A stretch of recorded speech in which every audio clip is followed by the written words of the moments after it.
Hakikat dan jenis-jenis ideologi.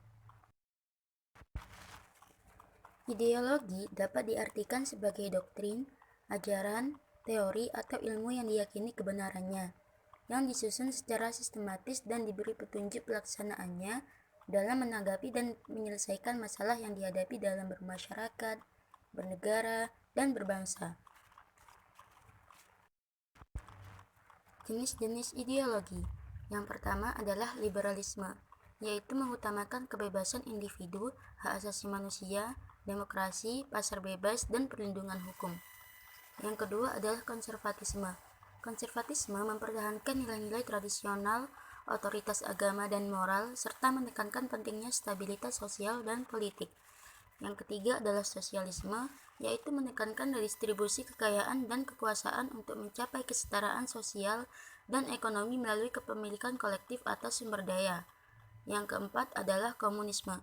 Komunisme bertujuan untuk menciptakan masyarakat tanpa kelas, di mana sumber daya diproduksi dan didistribusikan secara kolektif.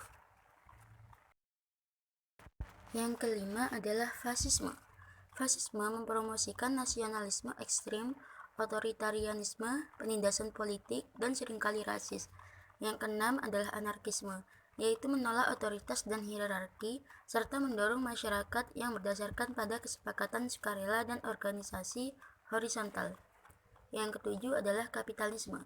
Kapitalisme menekankan pada kepemilikan pribadi, pasar bebas, dan persaingan ekonomi untuk mencapai pertumbuhan dan kemakmuran. Yang kedelapan adalah nasionalisme, yaitu mengutamakan kepentingan nasional dan identitas nasional, seringkali dengan menekankan superioritas atau keunggulan nasional dibandingkan dengan kelompok lain. Peran ideologi bagi suatu negara. Pentingnya ideologi bagi suatu negara dapat kita ketahui dari fungsi-fungsi ideologi itu sendiri. Di antaranya adalah yang pertama, membentuk pandangan dunia. Ideologi memberikan kerangka kerja bagi warga negara untuk memahami dunia di sekitar mereka. Ini mencakup nilai-nilai keyakinan dan prinsip-prinsip yang membimbing sikap dan tindakan mereka terhadap berbagai isu politik, sosial, dan ekonomi. Yang kedua adalah membentuk sistem politik. Ideologi menentukan struktur dan fungsi sistem politik suatu negara, seperti apakah negara tersebut demokratis, otoriter, atau sebagainya, serta sebagaimana kekuasaan dibagi antar pemerintah dan warga negara. Yang ketiga adalah menentukan kebijakan publik. Ideologi mempengaruhi pembuatan kebijakan publik termasuk dalam hal pajak, pengeluaran publik, kesejahteraan sosial, pendidikan, dan lain sebagainya. Ideologi memberikan landasan moral dan filosofis untuk keputusan politik yang diambil oleh pemerintah. Yang selanjutnya adalah membentuk identitas nasional. Ideologi seringkali menjadi bagian penting dari identitas nasional suatu negara. Nilai-nilai yang ditetapkan oleh ideologi nasional dapat memperkuat kesatuan, kebanggaan, dan solidaritas di antara warga negara. Yang selanjutnya adalah menentukan hubungan luar negeri. Ideologi juga memainkan peran dalam hubungan luar negeri suatu negara. Nilai-nilai dan prinsip yang dianut oleh suatu ideologi dapat mempengaruhi kebijakan luar negeri, termasuk dalam hal diplomasi, perdagangan internasional, dan intervensi militer. Yang selanjutnya adalah membentuk norma. Ideologi sebagai norma dalam ideologi terdapat suatu batasan-batasan dalam bentuk norma-norma. Dengan adanya batasan dan norma, maka warga negara akan terarah dalam bertingkah laku.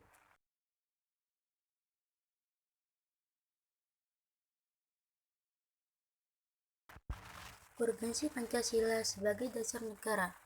Pancasila sebagai ideologi negara memiliki urgensi atau pentingnya bagi bangsa Indonesia dalam berbagai aspek. Di antaranya, yang pertama sebagai dasar negara. Pancasila memiliki urgensi untuk memberikan arah dan tujuan bagi penyelenggaraan negara serta pengaturan hubungan antara warga negara dengan negara. Pancasila juga menjadi sumber hukum bagi peraturan perundang-undangan yang harus sesuai dengan nilai-nilai Pancasila. Yang selanjutnya adalah sebagai pedoman hidup berbangsa dan bernegara. Pancasila memiliki urgensi untuk membentuk karakter bangsa yang berkualitas dan bermartabat. Pancasila juga menjadi acuan bagi perilaku warga negara dalam berinteraksi dengan sesama maupun dengan lingkungan. Yang selanjutnya adalah sebagai jati diri bangsa. Pancasila memiliki urgensi untuk mempertahankan dan memperkuat identitas nasional bangsa Indonesia di tengah arus globalisasi dan persaingan internasional. Yang selanjutnya adalah sebagai perekat atau pemersatu bangsa. Pancasila memiliki urgensi untuk menjaga dan meningkatkan persatuan dan kesatuan bangsa Indonesia yang beraneka ragam. Perbandingan Pancasila, liberalisme, komunisme, sekularisme, dan ideologi agama dalam berbagai bidang. Yang pertama adalah bidang gagasan. Pancasila memandang masyarakat sebagai kumpulan individu yang memiliki tanggung jawab sosial dan moral untuk mencapai kesejahteraan bersama, menekankan pentingnya harmoni, kesetaraan, dan keadilan dalam masyarakat. Liberalisme menekankan pada kebebasan individu, termasuk kebebasan berpendapat, beragama, dan berusaha. Liberalisme memandang masyarakat sebagai kumpulan individu yang memiliki hak-hak yang tidak dapat diabaikan oleh negara atau masyarakat. Mempromosikan persaingan pasar bebas dan pluralisme dalam gagasan dan pandangan. Komunisme melihat masyarakat sebagai kumpulan kelas yang bertentangan dengan tujuan menghapuskan sistem kelas dan menggantinya dengan masyarakat tanpa kelas. Juga menekankan pada kepemilikan kolektif atas sumber daya dan produksi, dengan tujuan akhir tercapainya kesetaraan ekonomi dan sosial. Juga memandang perubahan sosial melalui revolusi proletar dan pembentukan negara sosialis. Sekularisme memisahkan agama dari urusan negara, menekankan pada pemerintahan berdasarkan pada hukum dan keadilan yang netral dari segi agama, menyoroti pentingnya pluralisme agama dan kebebasan beragama dalam masyarakat yang beragam, serta memandang agama sebagai masalah pribadi dan tidak boleh mempengaruhi kebijakan publik. Sedangkan keagamaan memiliki peran sentral dalam kehidupan. Selanjutnya, perbandingan dalam bidang politik. Pancasila mempromosikan konsep demokrasi terpimpin yang menekankan pada prinsip musyawarah untuk mencapai mufakat dan konsensus dalam pengambilan keputusan politik. Sedangkan liberalisme menekankan pada kebebasan individu dan demokrasi representatif dengan fokus pada hak asasi manusia dan partisipasi politik.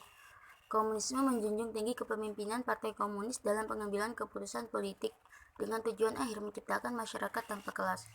Sekularisme mempromosikan pemisahan agama dari urusan negara dengan menekankan pada prinsip negara berbasis pada hukum dan keadilan yang netral dari segi agama.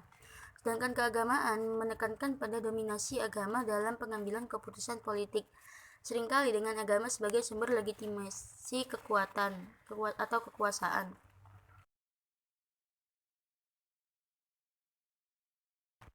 Yang selanjutnya adalah perbandingan dari segi hukum. Pancasila, sistem hukum didasarkan pada prinsip-prinsip Pancasila yang mencakup keadilan sosial, persatuan, dan kerukunan. Pancasila menjadi dasar pembentukan konstitusi dan hukum positif di Indonesia dan menekankan pentingnya harmoni antara hukum positif dan nilai-nilai moral dan budaya lokal. Liberalisme menekankan pada hak asasi individu seperti kebebasan berbicara, beragama, dan berusaha yang dilindungi oleh hukum. Sistem hukum berorientasi pada perlindungan hak individu dan pembatasan kekuasaan pemerintah. Komunisme, sistem hukumnya dipandu oleh prinsip-prinsip sosialis yang mencakup kepemilikan kolektif, kesetaraan, dan redistribusi kekayaan. Hukumnya bertujuan untuk menghapuskan ketidaksetaraan kelas dan melindungi hak-hak buruh. Sekularisme, hukum berusaha untuk memisahkan agama dari urusan negara dan menjamin kebebasan beragama bagi semua warga. Penegakan hukumnya memastikan bahwa keputusan hukum didasarkan pada prinsip-prinsip sekuler dan tidak didasarkan pada pertimbangan agama. Sedangkan keagamaan, hukumnya didasarkan pada ajaran agama tertentu dan bertujuan untuk mempromosikan nilai-nilai moral dan etika yang dianut oleh agama tersebut. Perlindungan hak dan kewajiban individu mungkin lebih bergantung pada interpretasi agama yang dominan dalam masyarakat. Selanjutnya adalah perbandingan dalam bidang ekonomi. Pancasila menganut perekonomian yang berdasarkan pada prinsip ekonomi kerakyatan dengan kombinasi kepemilikan pribadi, kepemilikan negara, dan kepemilikan bersama dalam mengatur perekonomian. Liberalisme mempromosikan pasar bebas dan kepemilikan pribadi dengan sedikit campur tangan pemerintah dalam ekonomi. Komunisme mendorong kepemilikan kolektif atas sumber daya dan produksi dengan negara mengatur ekonomi secara sentral. Sekularisme tidak memiliki orientasi ekonomi tertentu, fokus pada pemisahan agama dari urusan ekonomi dan kebijakan yang berdasarkan pada pertimbangan non-agama. Keagamaan, ekonomi seringkali diatur berdasarkan prinsip-prinsip agama tertentu dengan adanya ketentuan-ketentuan yang sesuai dengan ajaran agama. Yang terakhir adalah perbandingan dari segi sosial dan budaya. Pancasila mempromosikan semangat persatuan, kerukunan, dan keadilan sosial dalam masyarakat Indonesia. Sedangkan liberalisme menekankan pada kebebasan individu, pluralisme, dan toleransi dalam masyarakat. Komunisme mendorong kesetaraan sosial dan penghapusan hierarki kelas dalam masyarakat. Sekularisme menekankan pada kesetaraan hak dan perlakuan bagi individu dari berbagai latar belakang agama dan kepercayaannya. Sedangkan keagamaan memiliki peran penting dalam membentuk norma, nilai, dan praktik dalam masyarakat, seringkali dengan norma-norma yang didasarkan pada ajaran